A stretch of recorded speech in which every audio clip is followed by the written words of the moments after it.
আসসালামু আলাইকুম। সম্মানিত দর্শক, সবাই কেমন আছেন? আশা করি সবাই ভালো আছেন। সবাইকে এই চ্যানেলে স্বাগত জানাচ্ছি।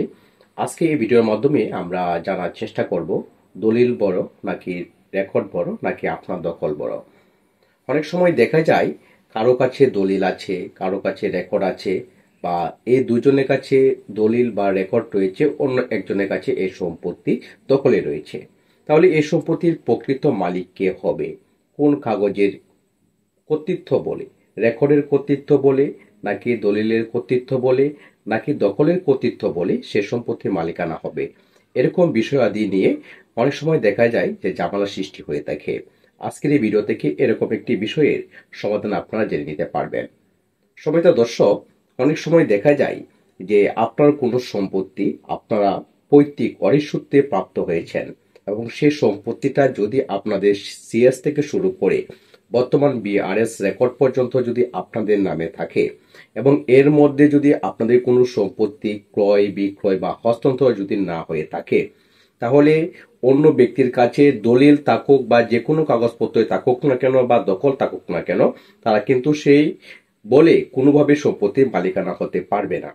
অপরদিকে দেখা গিয়েছে যে আপনাদের নামে সিএস রেকর্ড নেই, আপনাদের নামে এসএ হয়েছে, আরএস হয়েছে বা বিআরএস হয়েছে, কিন্তু প্রকৃতভাবে পর্যায়ক্রমিক এই তিনটা রেকর্ড ঠিক থাকলেও সিএস কিন্তু আপনাদের নামে নেই।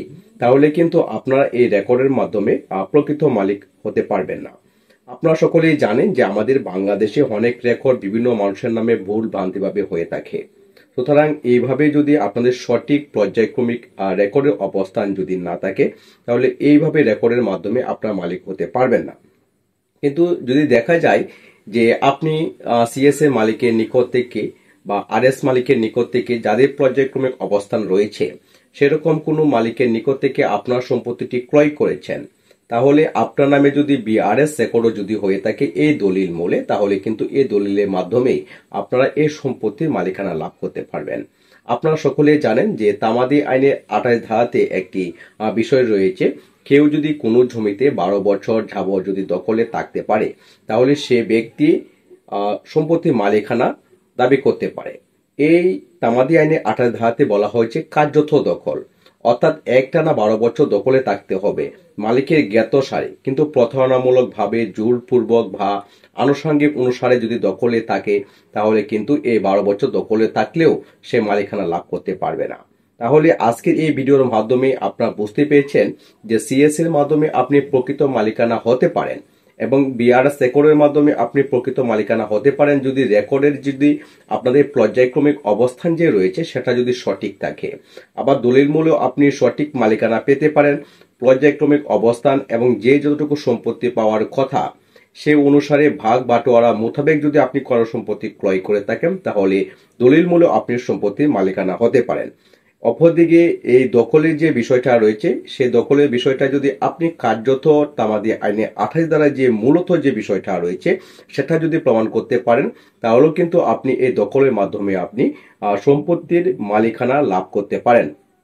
মূলত কথা হচ্ছে আপনি দলিলেও সম্পত্তির মালিক হতে পারবেন, আর রেকর্ডের মাধ্যমে মালিক হতে পারবেন, বা দখলের মাধ্যমে আপনি সম্পত্তির মালিক হতে পারবেন। তবে আইনের যে বিষয়বস্তুটা রয়েছে সেটা সঠিক পর্যায়ে থাকতে হবে, যে সঠিক কাগজপত্র সঠিক দলিলাদি নিয়ে যদি আপনি প্রস্তুত থাকেন, তাহলে কিন্তু আপনি সে সম্পত্তির মালিকানা হতে পারবেন।